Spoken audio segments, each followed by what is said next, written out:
এখন দেখো এই সিনক্রোনাসের সুবিধা কি কি আছে, এই যে ব্লক বাই ব্লক আকারে যে ডেটা ট্রান্সমিশন হচ্ছে এতে আমরা কি সুবিধা পাচ্ছি। দেখো আমরা যে প্রথম যে সুবিধা পাচ্ছি এর দক্ষতা হচ্ছে অ্যাসিনক্রোনাসের তুলনায় বেশি। এখন দক্ষতা বলতে বোঝানো হচ্ছে যে ডেটা কত দ্রুত স্থানান্তরিত হতে পারে, এটা বলা হচ্ছে দক্ষতা। আমরা মানুষের দক্ষতা হিসেবে কি বুঝি, যে সে কি কি কাজ করতে পারে, কত দ্রুততার সাথে কাজ করতে পারে। ধরো একজন একটা ফ্যাক্টরিতে 10 জন শ্রমিক আছে, তাই তো 10 জনই শ্রমিক। এখন 10 জনের ভিতরে কাকে তুমি বেশি দক্ষ বলবা, যে অল্প সময়ের ভিতরে সঠিকভাবে বেশি কাজ করতে পারবে, সেই হলো দক্ষ শ্রমিক। একইভাবে এই সিনক্রোনাস, আমরা যে 3টা মেথড দেখলাম, সিনক্রোনাস, আইসোক্রোনাস এবং অ্যাসিনক্রোনাস, এর ভিতরে এই সিনক্রোনাস অনেক বেশি কাজ করতে পারে বা বেশি ডেটা একসাথে পাঠাতে পারে, এই জন্য এটাকে বলা হচ্ছে যে এর দক্ষতা অ্যাসিনক্রোনাসের তুলনায় বেশি। আর একটা বৈশিষ্ট্য কি, ট্রান্সমিশনের গতি অনেক বেশি, কারণ এটা কি করে, একসাথে অনেকগুলো ডাটা ব্লক করে পাঠায়।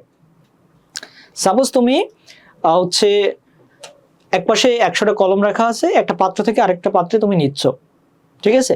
এখন তুমি একটা একটা করে নিলে কত দ্রুত পাঠাতে পারবে, আর একসাথে যদি তুমি 10টা বা 8টা করে একসাথে করে পাঠাও, মানে এক জায়গা থেকে আরেক জায়গায় নিয়ে যাও, তাহলে আরো দ্রুত যাবে।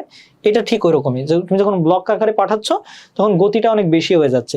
আর একটা বিষয় কি, প্রতি ক্যারেক্টারের শুরুতে স্টার্ট বিট এবং শেষে স্টপ বিটের প্রয়োজন হয় না। এখন এটা প্রয়োজন হয় না, কারণ প্রয়োজন আমরা যেই অ্যাসিনক্রোনাসটা স্কিপ করে আসলাম সেখানে এটা হয়, আমরা বিস্তারিত দেখবো। আর একটা বিষয় হচ্ছে, অধিক ডাটা স্থানান্তর করার ক্ষেত্রে এই পদ্ধতিটি উপযুক্ত, কেননা এখানে ব্লক আকারে ডাটা ট্রান্সমিশন হচ্ছে। কারণ এত সুবিধার ভিড়ে এটার কিছু অসুবিধা আছে। যার প্রথম অসুবিধা হচ্ছে, প্রেরক স্টেশনে, প্রেরক যে স্টেশন আছে এখানে একটা প্রাইমারি স্টোরেজ ডিভাইসের প্রয়োজন হয়। আর যেহেতু এটা ব্লক আকারে যাচ্ছে, যে রিসিভ করবে তার একটা মেমোরি ডিভাইসের প্রয়োজন হয়, যেটা না থাকলে এই ট্রান্সমিশন পাঠানো সম্ভব হয় না। আর তুলনামূলক ব্যয়বহুল, যেটা এটার স্পিড বেশি হওয়ার কারণে এটা যেখানে রিসিভ করছে এবং যেখান থেকে পাঠাচ্ছে দুই জায়গায়, এই যে একটা স্টোরেজ ডিভাইসের প্রয়োজন হয়, একটা বাড়তি ডিভাইস। এই জন্য এই যে ট্রান্সমিশন মেথডটি আছে এটি হলো ব্যয়বহুল। এবং সর্বশেষ আমরা বলছি যে প্রেরক এবং প্রাপকের মধ্যে সিনক্রোনাইজেশনের প্রয়োজন হয়।